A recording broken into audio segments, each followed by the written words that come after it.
Between the Covers, the show for readers and writers and lovers of books. I'm Stephanie, and I'm a publisher at Red Penguin Books, where we publish books of authors of all types and genres. So if you have a book in your head, or some files on your computer, or even 300 sheets of loose leaf, and yes, we do get envelopes filled with loose leaf sent to us, just visit us at redpenguinbooks.com and unleash your inner author. I am so delighted to introduce our three authors today who have, well, they have more than unleashed themselves. We have joining us today from England, Michael Ross, who wrote Elfistra the Sorceress, and, well, a whole stack of books there. I can't wait to hear all about them. Caroline Mendez wrote The Threads of Wisdom, Real World Journeys to Leadership for Christian Women. And then finally, Kaffe Fassett in the studio is a behind the scenes with a master colorist. And boy, will you see some colors here. So I'm so excited of our three authors, three completely different genres. We'll start with Michael Ross of Elfistra. Nice to meet you, Michael. Thanks for joining us. Oh, you're very welcome. It's lovely to meet you too, Stephanie. Oh, I'm so thrilled to have you here. You do have to pronounce that for me because I don't think I did that right. Is it Elfistra? It's Elfistra. In, Elfistra. well, in fact, in the book at the end, I've got a little, because of course we've got lots of unusual names in there. Some of them are Elvish names as well. So I've got a little phonetic help, Oh, which thank goodness. I always think it's helpful to do things like that and to try to get the names as they appear in my head. Now, what goes on in my head could be anybody's business, but yeah, it's nice to try to get those names right. Okay, I might have to steal that tip about having a phonetic guide because I'm one of those people. Now, obviously, I'm not British, and I read the Harry Potter series, and I thought her name was Hermione instead of Hermione, so I could have used that.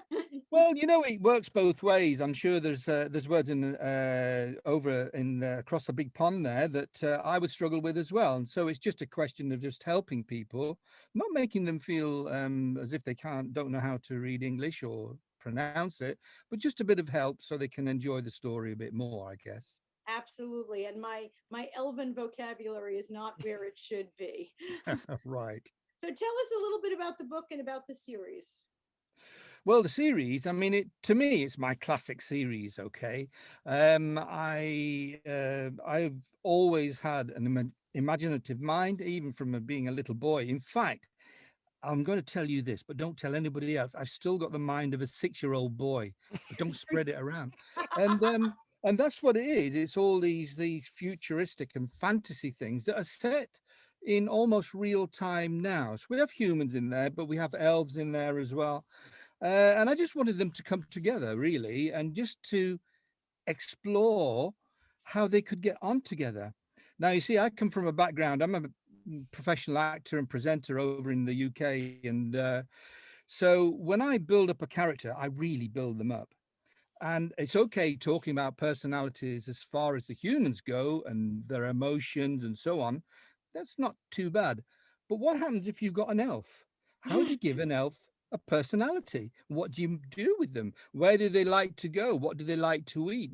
So there's all these sort of questions. But so that was a challenge for me. But yeah, there's 3 books mainly in the series, and the very first book is just a little introduction into what happens in the series. So people get a chance to read it and then decide what they want to do. And that's called the prequel. And that's a free book anyway. So you can always it's like having a little dip in and a try and see if you like it. Right, right. But yeah, so that's my classic series. But of course, I mean, I've written all sorts, really. I've done everything, particularly with children as well. And if it's okay with you, I'm going to digress a little bit here. It's just a little You bit go right ahead. because, well, children to me are so important. If we can't sort of generate the love of books and the love of reading with a child, where are our readers going to be in 20, 30 years' time? So I work a lot with schools at the moment, helping children who've got an idea they want to write a book. So I'm in Dubai, I'm in Croatia, I'm in the UK, and I'm writing a series at the moment called The Big Fairy Adventures. And I have this wonderful setup. And as inspiration for the children during lockdown, outside my studio, I built a big fairy garden. Ah, I didn't realize how children love fairies. And I've written a book called My Fairy Garden. And I decided to invite children from the local schools to draw a fairy, name it, and send it to me, thinking I might get between 10 and 15. Within a week, I had 72 fairies that had flown to me from every part of the UK. Mm. I've put them into a book, and we have original fairy stories that I've made up. And honestly, all the schools and going further down into the UK now are asking me, can we do this for our school? oh my gosh, that's Because wonderful. here we have children's fairies that are in there. They could be 6, 7, 8, 9 year olds. And then suddenly the parents and grandparents and second cousin removed all want these books because they're there forever, you see. So Mm. Right. you know, it was World Book Day a couple of Thursdays ago, and I did a chat to the children in this class, and they wanted to know what is so important about a book.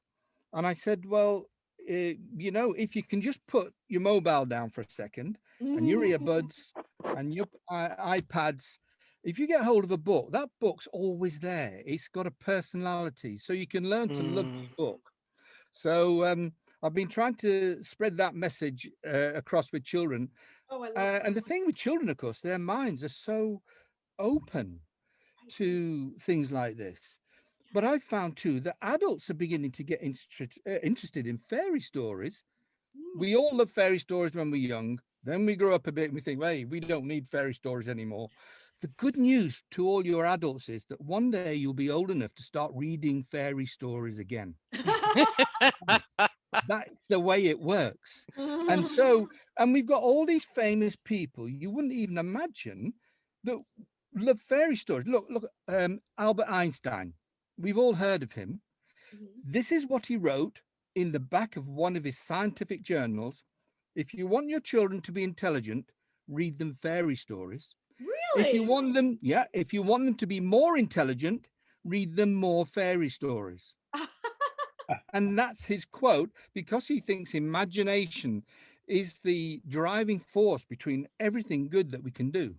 So yeah, so actually the One Chronicles is my thing, is my classic sort of thing there, with Okay. full of illustrations as well. I work closely with an illustrator. And to Wonderful. think all this happened to me with a visit to a clairvoyant 8 years ago, who all she kept saying to me is, you must write. You must write. I said, yeah, okay. So I tried a little story, and from then I've been writing and I haven't looked back. That's honestly how you started? Yeah. Yeah. I thought I'd go in there. Oh, sure. She told me, oh, you're this white horse in the field and your hoof is hard to get out of the mud. And one day, like an eagle, fine. But suddenly she said, oh, you've got to write. It's all here. Really? You must write. And so I did. And here you are. Oh my gosh. And you know, I love what you just described you're doing with school children all over the world. That is Yeah. just amazing. Yeah. Bringing this creative spirit in the spirit of Albert Einstein. Um, because too often in our schools now, I don't know about in the UK, but certainly over here in America, it's unfortunately things like arts programs, creative writing, things like that, that are the first to get dropped out in the name Mm, of, you know, science, technology, and math. And I yeah. certainly know we need science, technology, and math, but we need fairy stories also. Oh, I totally agree with you. In fact, just to set it all right, I started off as a scientist.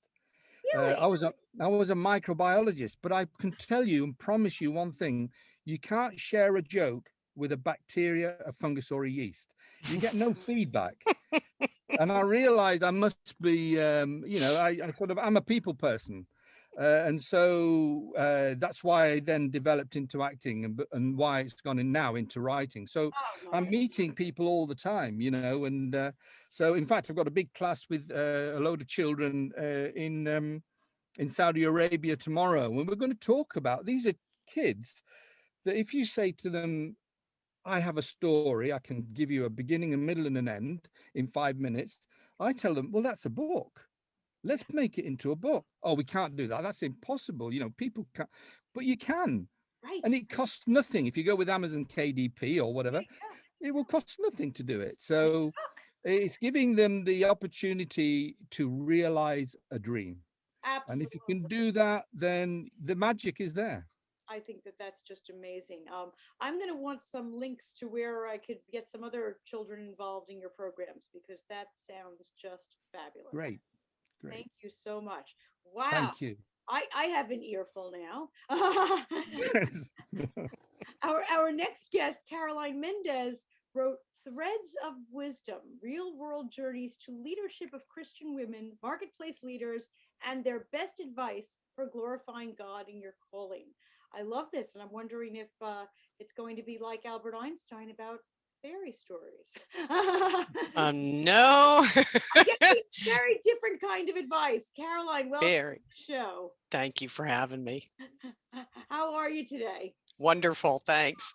Thank you. And hopefully it stopped snowing down where you are. I know you're down in Atlanta. Yeah, it's actually spring now. It happens overnight. One day it's gray or brown. The next day it's green. Well, so yes, it has sprung. We had spring last week for 2 days, but then it went away again. That's what sometimes happens in New York is that we get a little taste of Yep, it. you get a taste of it. Run outside and think that we could do this, and now we're back inside. I believe it was hailing out this morning. So, well, welcome. Thank you so much for joining us, and tell us a little bit about how you got started as a writer and what inspired Threads of Wisdom. Well, I didn't want to write. I actually said, I don't ever want to write a book. And you know, when you say that, God has a different plan. And 15 years ago, I went on a journey. When I became a Christian, I went looking for other women like me who were Christian women and who were in leadership in the marketplace, and I couldn't find any. Ooh. And I kept asking, and I would go and meet with groups of men in the marketplace, and I would look around and I'd be the only woman. And so at the time I was building CEO roundtables for Christian women leaders, and the Lord asked me to stop that. And I went on a 3-day silent retreat at a monastery, actually. And you get to take a pen, a pad of paper, and that's it. And you spend 3 days in silence. And so I was sitting in the woods with my journal and pen, and I just said, okay, God, I don't know what you want me to do. You told me to stop this. What do you want me to do? And he said, write a book. I'm like, oh, come on. I'm not a writer. Okay.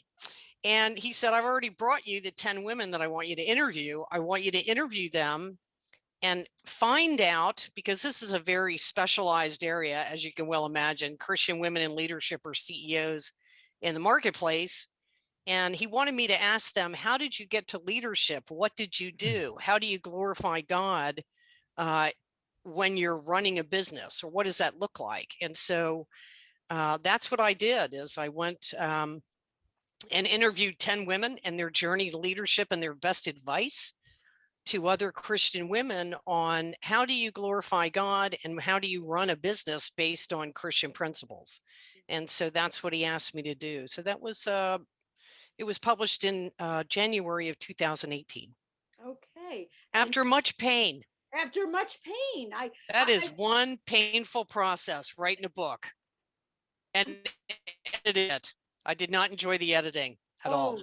What did you find most painful about the editing? Was it letting go of certain things that you liked, or just the drudgery? Or it was them changing the words. You know, when you interview, right, and your chapters are based on what people said, I actually wrote it in interview style, and they would say you can't say that, and I would go back and say, but that's what the woman said.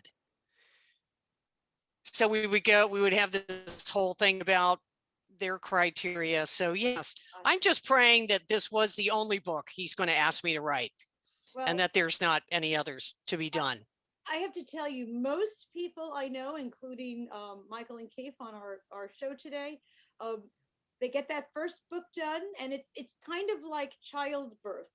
We forget the pain. We do it again. Michael's nodding his head. Nope. Every author I work with, pretty much, usually it's within 2 weeks. 2 weeks after the book. Really? they call me up and say, so I'm working on book number 2, and that's kind of how we have a population, because we forget how painful it could be. Caroline is saying, nope, nope, nope, I'm the holdout. I see Michael is saying, watch out, you're going to get the bug. If I could write about fairies, I would be. No wonder you're so happy and enjoying that. You know, he's got some workshops going with kids, and I want to join. I'm hoping he won't. Yes, maybe I should. Maybe I should. And maybe we should all join the fairy workshops. Yes. Can I butt in here? Is that all right to use that word? I'm not sure how it translates. So it sounds really interesting, Caroline. I'm going to get your book, and I'll tell you why. Because I've got a very good friend who's an extremely good scientist. He's also very religious. And if we talk about something like the Big Bang Theory, I don't want to go into all these details, but he has this theory of he knows what happens during the Big Bang, but he's devoutly Christian and religious. And I ask him, he sort of says, we'll talk about it and sit down and talk about it. But I want to see that it sounds like there could be a huge conflict there. So, okay, so here's what I have talked with other Christian women who were scientists or had a degree in, like one was a rocket scientist. And I asked her, and she said, and I agree with this, and I have the same opinion. Science explains God's creation. It doesn't negate it. It explains it in ways that the intellect wants to know. Yeah. Okay, so they're not at odds with each other. No, ma'am, they are not. Two sides of the same coin. That's exactly right. Okay, thank you. Sure. That's very interesting. I would just like to say that every time, if we have a lot more science in our English media than we used to have. They've made a big push. So on the radio, you're hearing all the time about how insects survive and what they get up to, the incredible mechanisms they have for planting their babies inside of another creature and so forth, all these things. And the more you hear those things, the more you hear how extraordinary the creator of all this is. Yes. That the balance and the imagination and the way we all keep going somehow, even though we're desecrating the planet. And, you know, I mean, it's extraordinary how much we're able to survive and how it just keeps bouncing back. So I agree with you that science does absolutely show you the fabulous mysteries of this of the creation. Yes, absolutely. And of course, Kaffe, now that you mentioned the insect having babies inside another, I'm like, right. Sorry about that. But you're absolutely right. I mean, even just looking at a DNA strand, when they show you those pictures and you say, a human couldn't make this. This is just so perfect and beautiful. And we have architects who take that and replicate it in you know, different ways, but it's just so perfect. And that's something that's so tiny that we can't even see it. Never mind the things that are big and grand. That's something that's like this. Never mind the beauty of, I'm a huge wildlife fan. So, you know, the beauty of a whale, you know, under the water or anything else, the beauty of flowers. Kaffe, I'm looking at your background, and while that was all man-made, certainly the inspiration behind it, the actual flowers is just so incredible. I'm assuming that's man-made and you're not in a botanical gardens, but no, definitely man-made. It's definitely man-made. Absolutely. It's a quilt that's in one of my books. And it is absolutely stunning. Absolutely stunning. I have to say, when I was we have these little slides to show up your books, and Kaffe, I put yours on a solid background because it had so many colors. Yeah. The book itself was just an absolute explosion of colors. And now seeing you sitting there with that explosion of colors behind you. So Kaffe Fassett in the studio, behind the scenes, this is a book that kind of if Michael had a prequel, this is the postquel that it shows what went on in all those other books. Is that the idea? There's a whole lot of books before this, and this is showing the little secrets behind it all. Well, that's because, you know, when I travel, and I travel all over the world giving talks about my work, and people say, "What is your house like?" "Oh, we've got to come there. Can we come there?" And I say, "Stay home. I've got work to do." You know, when I get home, I have a lot of work to do, producing books, producing textiles, and so forth, so on. So this is like showing people what my work environment is like, so they can stay home and still enjoy looking at all the collections I have of decorative arts that give me inspiration for my textiles, because I'm a textile designer. Absolutely. And I have to say, you sent me your book to look over. And it was very funny because Kaffe and I went back and forth. He wanted to send a hard copy, and I wasn't sure if it would, get here in time. He sent the digital. Well, the digital took so long to download because I'm telling you, like hundreds and hundreds of pages of full color. Stunning. Your house, I think I'd be wearing sunglasses. Wow. I've never seen anything like it, and it's so inspiring. I can see why everybody wants to come and visit. Well, when people say, what is your subject? My subject is color. And that's the thing, is that everything I do is to explore color, making a hooked rug or a patchwork quilt or a knitted garment. It's all to do with color and rich pattern, and plunging into all the wonderful examples from the past, the Oriental rugs, the tapestries, the fabulous fabrics from early cultures and so forth. So I'm constantly plunging into history and geography, the way the Africans and the Indians and all of these cultures that love color are not afraid of it, how they use it, and so forth. So it all comes into this work. And this is why everybody wants to come and see. Michael? Kaffe, can I just put in here? Do you ever just wear a plain white T-shirt, or do you? I'm pulling your leg a little. I'm pulling your leg a little bit here.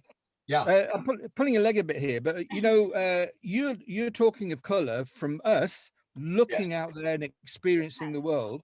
But I've got a friend who recently qualified as a Color Me Beautiful artist. I don't know, you have those in the States.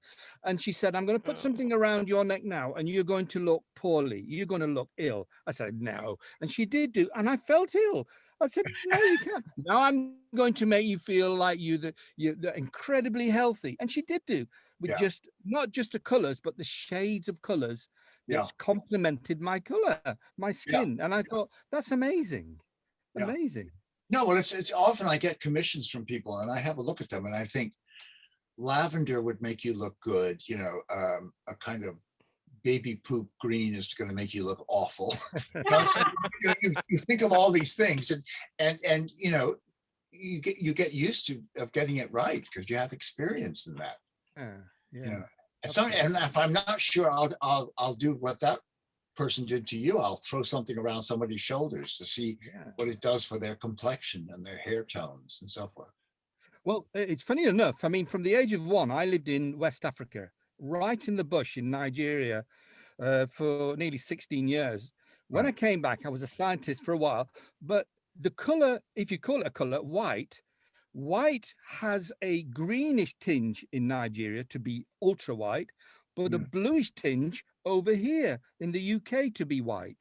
So even they've got subtle changes in just that simple background color.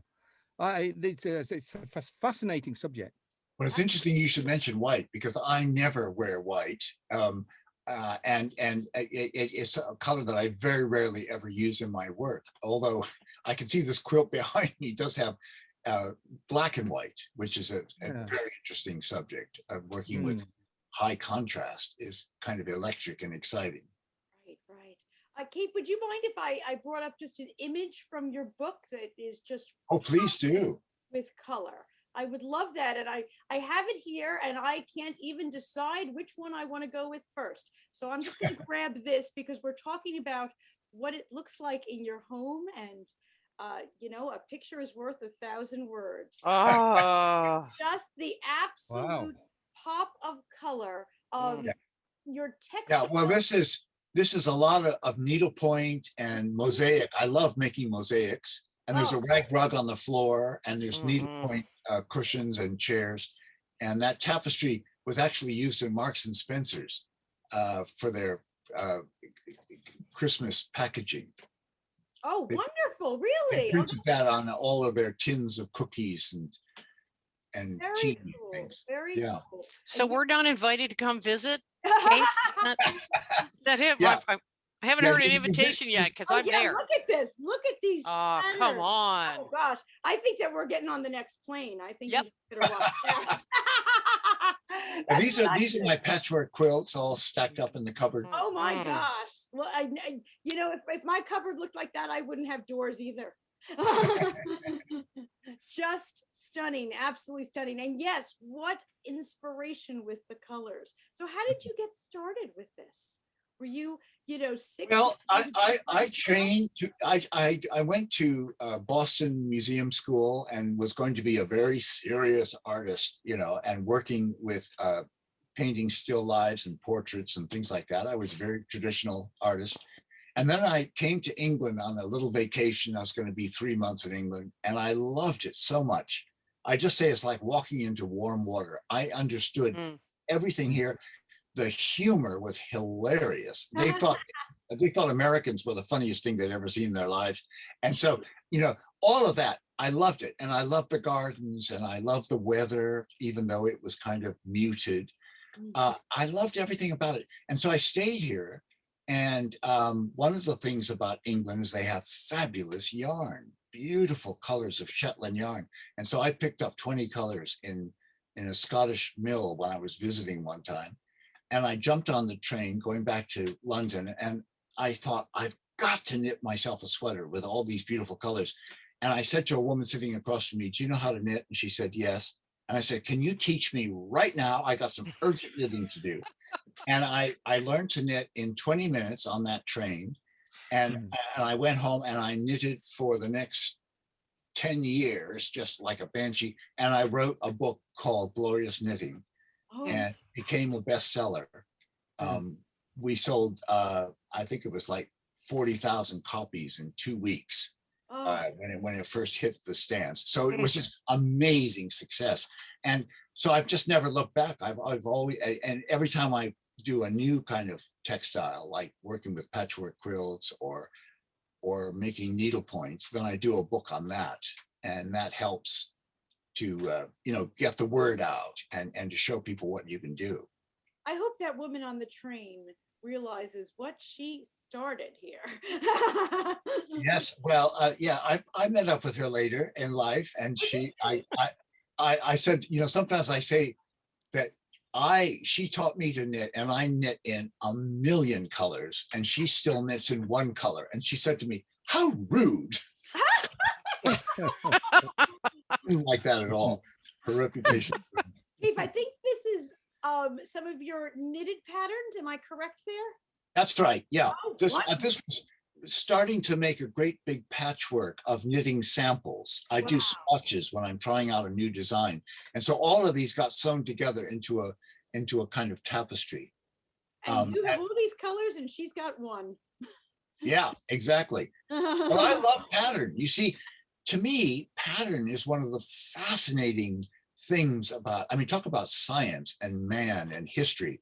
You know, why did the Byzantines create these incredible rich patterns in their Oriental mosques and so forth?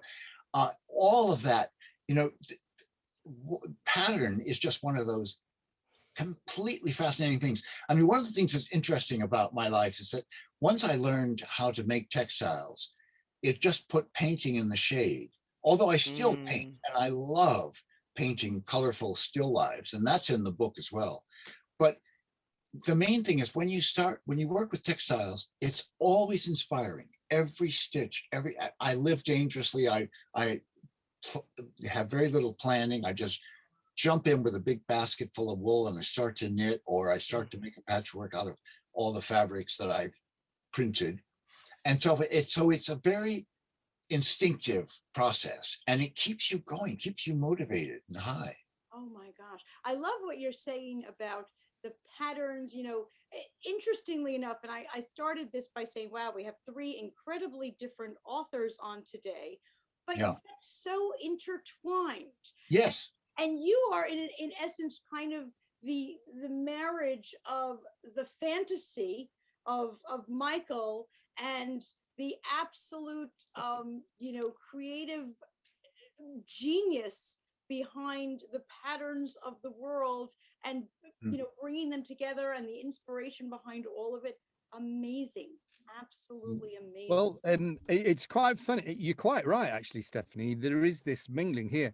Now, however much I am hopefully good at world building and particularly character building, and I can describe a character down to the nth degree, in all my books, I have lots of illustrations, because the written word is one thing to describe somebody, but I always feel it's important for me to get something visually in there as well.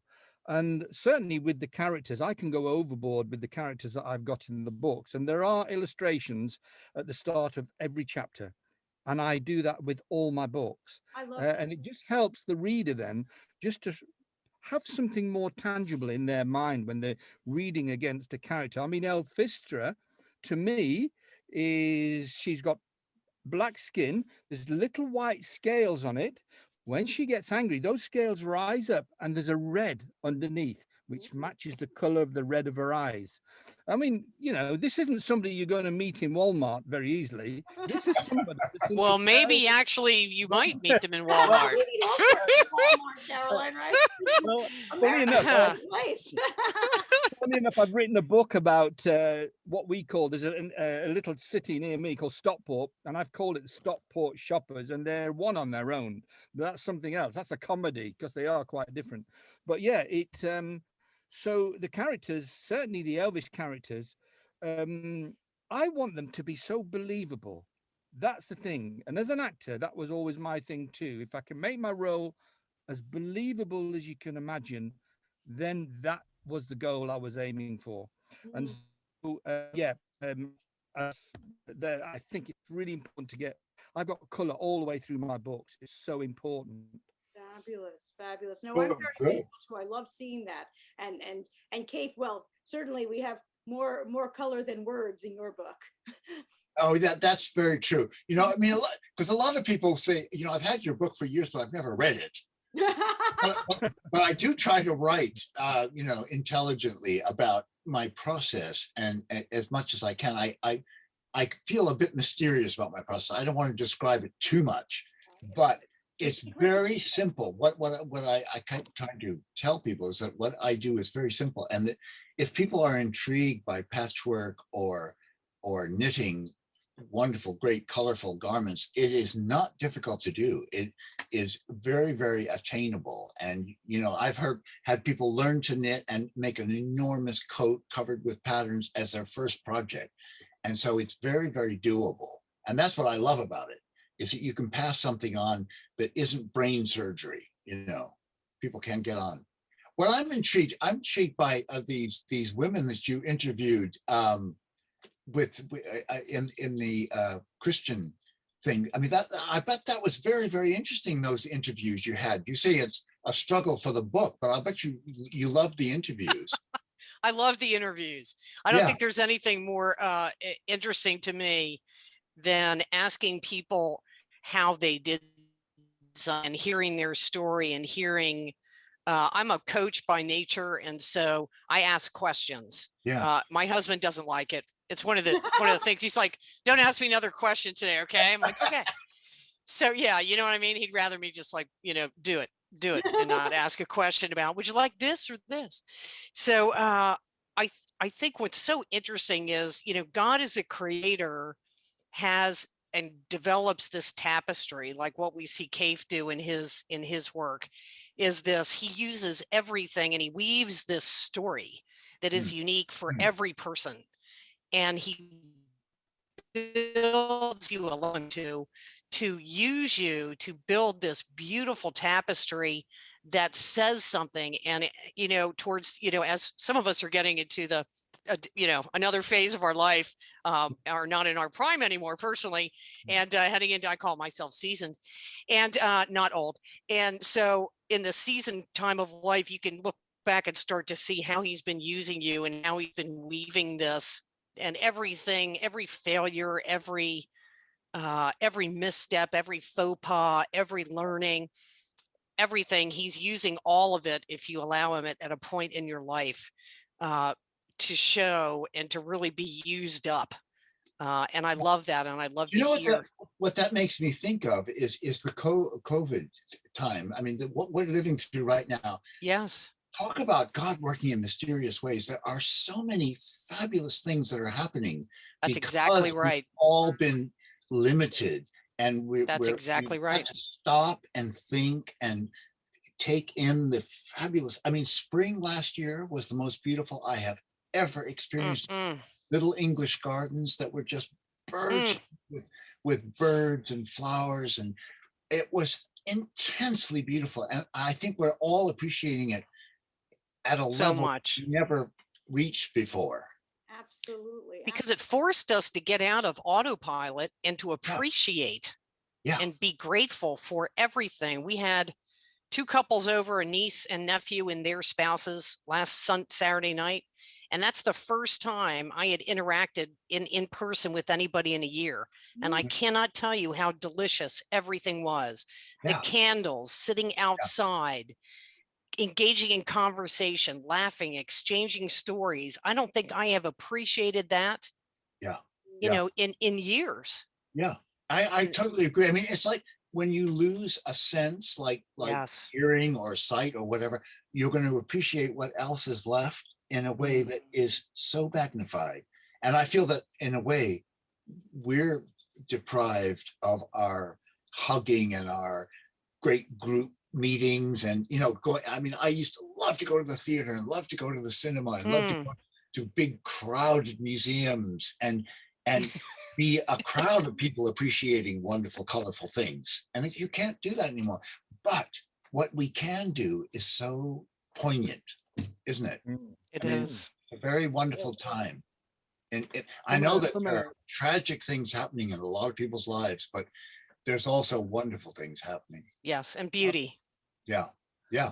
absolutely agree. I mean, certainly for my little bit here where I live, I'm up in the hills, and the start of lockdown, which for us was March last year, there's a big public grass verge opposite our cottages, and probably about 80 of us, all the neighbors, began to plant wildflowers. And we had poppies. I mean, in Britain, I think there's over 200 species of poppy. We had poppies, sunflowers, and so on. All the children got involved. They started painting rocks so that we've got Oh, 150 meters of the colors of the rainbow. And I've lived here 20 odd years, and I got to meet my neighbors properly Yeah. because of it. Yeah. And I would like, and then that's when I built the fairy garden. But I would like to think that if you ask those children in another, say, 5 years' time, what was 2020 like for you? They say, actually, it was great. There was great flowers. We painted rocks. There was a fairy garden, and wow. so there was lots of great things that have come out of it. And Yeah. Michael, you're describing your program that you are meeting with school children around the world. Did that Yes. happen since the pandemic? Is that kind of because of it, or were you doing it before the lockdowns? It started actually then because I realized just how open children were. My illustrator is from Croatia anyway. I got in touch with the school over there, and then I started doing Zoom classes with them because that's the best way we could then think about doing it. So then I thought, if I'm writing a children's book, who are the best beta readers? Now, I don't know if all your listeners know what a beta reader is, but in my case, if as soon as I've written a chapter, I'll pass it on to a beta reader who will read through it, tell me if it's okay, is it slow, does it need improving? And I thought, if I'm writing a book for middle grade children, then they have to be the beta readers. Mm. Gosh, it's for them. So I've had beta, and they're amazing with their advice, and they will tell me how it should be.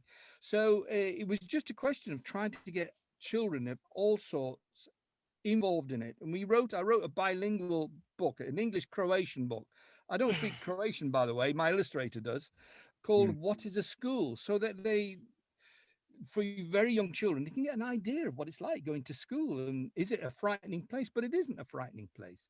So we sort of build on that, and then I came across a very large private school in Dubai. It's part of the GEMS group. There's 50 odd schools throughout the Middle East, and they all have this thing going called the right to read.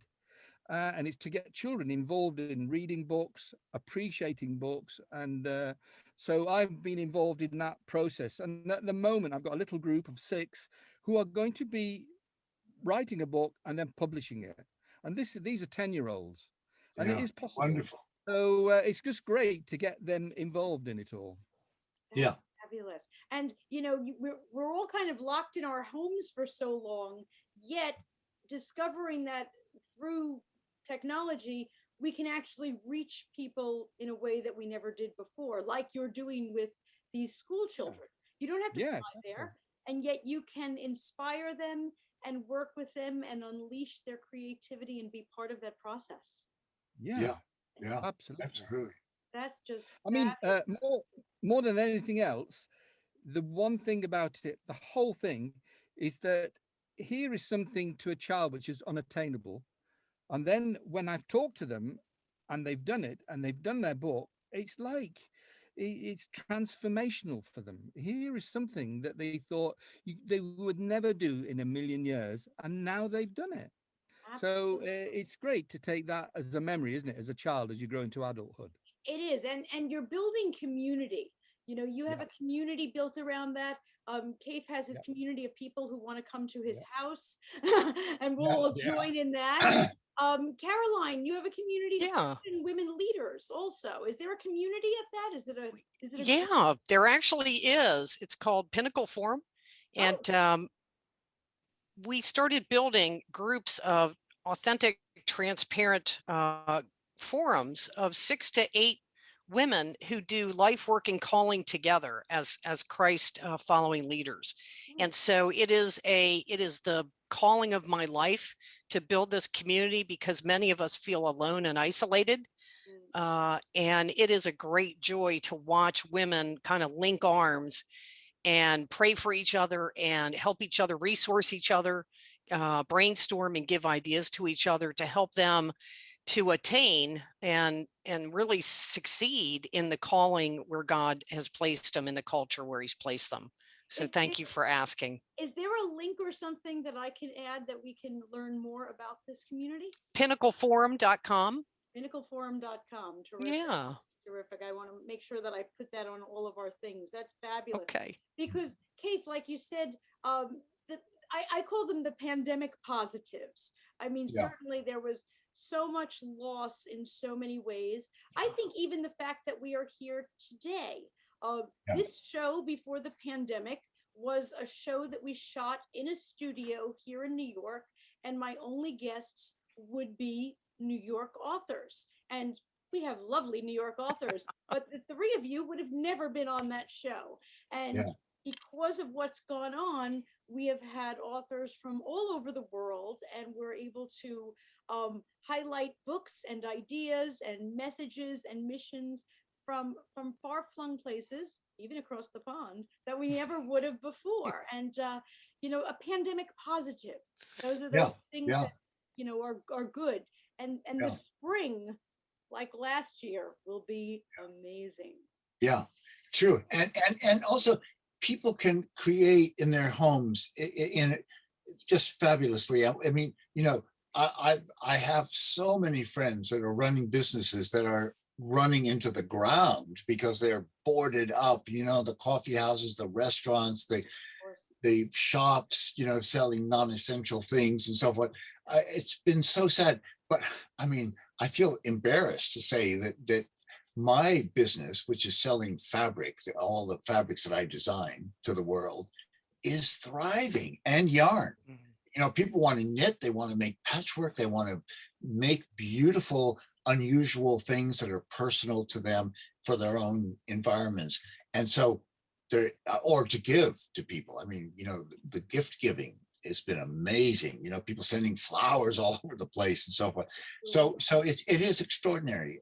Enjoying The that simple things. rush creativity that is so important to people's mental health, I think. Hmm. Absolutely. And Kaffe, if I thought I could learn to knit in 20 minutes like you, I could. I'm tempted. You and I are going to have to do a show together, just the two of us, and two sticks and some yarn. And I want to see if we can do it. And then everybody who can do it is going to your website next. Because if I can learn to knit in 20 minutes, my viewers can learn to knit in 20 minutes. It would be funny. Absolutely. But you're so right. There are people, we had a problem here in America, and I thought it was actually rather amusing. Right at the beginning of the pandemic, certainly we ran out of toilet paper. But the other thing that we ran out of was yeast. And I happened to go to the grocery store, and my daughter, who is right after your own heart there, wanted to be baking a million things. Yeah. And I had never honestly purchased yeast in my life. I'm an Uber Eats kind of a girl. So all of a sudden I needed to purchase yeast. And I went to the store and it was gone. And another store and another store, and all the yeast was gone because everyone in America evidently was knitting with Kaffe, or they were baking bread. And making your sourdough. Making new sourdough. It was a huge thing. And so another, they had time, and that's why I'm sure they are knitting and crafting and using fabrics in new ways. And for Michael, they are writing fairy stories all over the world because of your inspiration. And it's just such a wonderful time in that sense for people to look.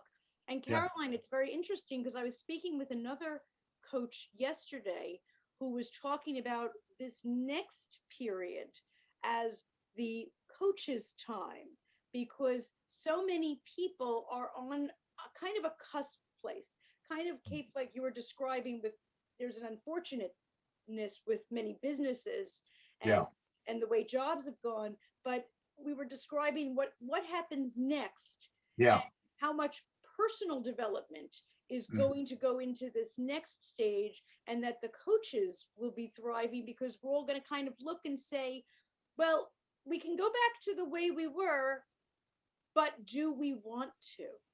Yes, exactly. And this is a bit of a Amen. crossroads. And this is where Caroline, you and all of these inspirational women come in, because we are all sitting here making those decisions right now. Yeah. It really, this whole process of, being enclosed in your house has given us all a lot of self-reflection of, am I living my priorities? Am I living my values? What do I want to keep in my life? What do I want to get rid of, and how to refine it so that we're all living our best life as God intended, to stop living from this kind of busy place. Busy is not joyful. Productive, yes. Doing good, excellent, significant work, now that's joyful. Right. But busy, I've really tried not to even utter that word anymore. When people say, hey, how you doing? And you immediately want to go, so busy. But instead you say, I'm great, I'm productive, I'm, just trying to break that ridiculous word. I'm so glad it's you so said that, useless. I think I always answer that very word, and you're absolutely right. That's not enhancing what I really want my life to reflect. You know what's interesting? For me, I think life is like a Formula One racing race. Okay, we're all in these supercars and we're going around this track at 250 mile an hour. But you know what the great thing is? We can come into the pit stop, and I come into that pit stop, and that pit stop is a time to think and to reflect and have a look at the other side of life. And so I advise people, I said, fine, you're a beautiful looking red Ferrari, I must say, I've noticed you from across the bar there. But you need to come into that pit stop and then have a rethink, let yourself relax and look at nature. I mean, I have it here, a big window overlooks a huge sprawling valley, and it's beautiful. So yeah, come into the pit stop, Stephanie. It's really I nice think in you're there. absolutely right. And this was like a year-long pit stop that most of us probably wouldn't have chosen. And you know, certainly a year ago, right now, I thought it was going to be 2 weeks. I don't know about you, but when this first Yeah, happened, Yeah, I I did. figured 2 weeks. Yeah. So And then it'll be past, well, we can't take it seriously because it'll be over and we'll, be going on with our lives. right, Yeah. right. Yeah. I wonder if we knew then, there's always that if you knew then what you know now kind of a thought. Hmm. You know, what would be different. But you know, certainly the three of you have been incredibly, Caroline, as you said, productive during Yeah. Well, and it's very nice that, I mean, I don't do anything on the internet. What my terror on this whole interview thing is that it'll break down in some way and that somebody won't be there to help me because I had to get someone to break me in and set it up and everything because I don't do any of this stuff. My time is for creating colorful things. But what's interesting is because of this technology, I've been able to give Zoom talks to all over the world, to huge audiences of thousands of people. So it's been amazing time it is an amazing that time. way. And Kaffe, I'm with you. I worry about the technology breaking down. And I'll just tell you a little funny story. When we first moved to Zoom a year ago, we were doing this live. That Right. lasted 3 weeks, except that I had to do a lot of this. Yeah. I actually have a whole stack of cards here. Right. Yeah. And for 3 weeks, we did this live, and I had my stack of cards. And then I said, you know what? We're not going to do the show live anymore. Yeah.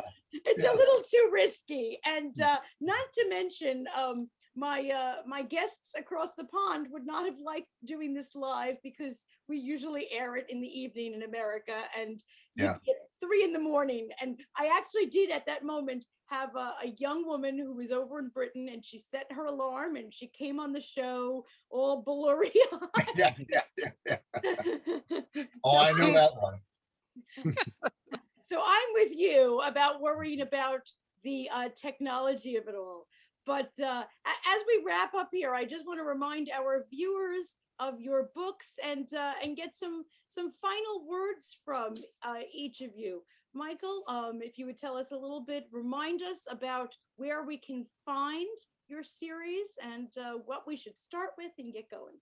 Yeah, well, I've made it quite easy. If you go to the website, which is there, the1.me, you'll find there's little descriptions of not just those books, but all the others, including My Fairy Garden. And by the side of it, there's a link. You click on that, and it'll take you to Amazon or wherever. So it's all in one place. So Fantastic. you'll find them all there.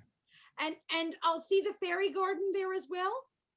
Well, you will do. And actually, before we do go off air, do you mind if I send you a copy? Because it's quite a different book. Would you like that? Please, I would love Okay. that. Absolutely. Okay. That would be absolutely wonderful. send Thank one you to so much. Okay. You're welcome. Caroline, let's just remind our viewers about Threads of Wisdom and where they can find your book and find you. They can find it on Amazon because Fantastic. that's easy. Find it in audio, in paperback, in PDF, yeah, in any format known to man. And Amazon needs big women. And there's an audio book there. I don't even know. I'm not even going to respond to that because I'll get in such big trouble. But anyway, yeah, you're something. Anyway, so the other thing is come find me on LinkedIn and in Facebook as well. What I do is really build community relationally, and it's really by invitation. So would love to connect with anybody on LinkedIn and Facebook, but the book is in all its formats on Amazon. Fantastic. And Kaffe has invited us all over to his house. I'm teasing. Yes, Sorry. yes, he has. I am not going to put your address on the screen. Thank you very much. But if you would like to see his house, Kaffe Fassett in the studio is a fabulous. I gave you a little bit of a taste. I gave you the tiniest taste. It is amazing. You definitely want this book, and it will inspire you. You will just end up at Home Depot buying paint and painting everything in sight. And there's 3 projects in the book of each thing, of knitting, needlepoint, and patchwork. And so, you know, those projects are all spelled out, and people can follow those if they like to, or they can just get inspiration from that and do their own thing. Oh my gosh. Well, I am definitely going to have to check out the project after our show, and I get my 20-minute knitting lesson. There you go. Absolutely fabulous. Well, to all of you, I can't thank you enough for joining us. I'm so excited for our viewers to meet you and read you. And please keep in touch with us with any of your new books. Join us back here on the show, events that I can share with our audiences so that they can keep in touch with you. And Thank you, Stephanie. Thank you very much, Stephanie. thanks so much. Thanks for joining us on Between the Covers. I hope you enjoyed the show. If you're an author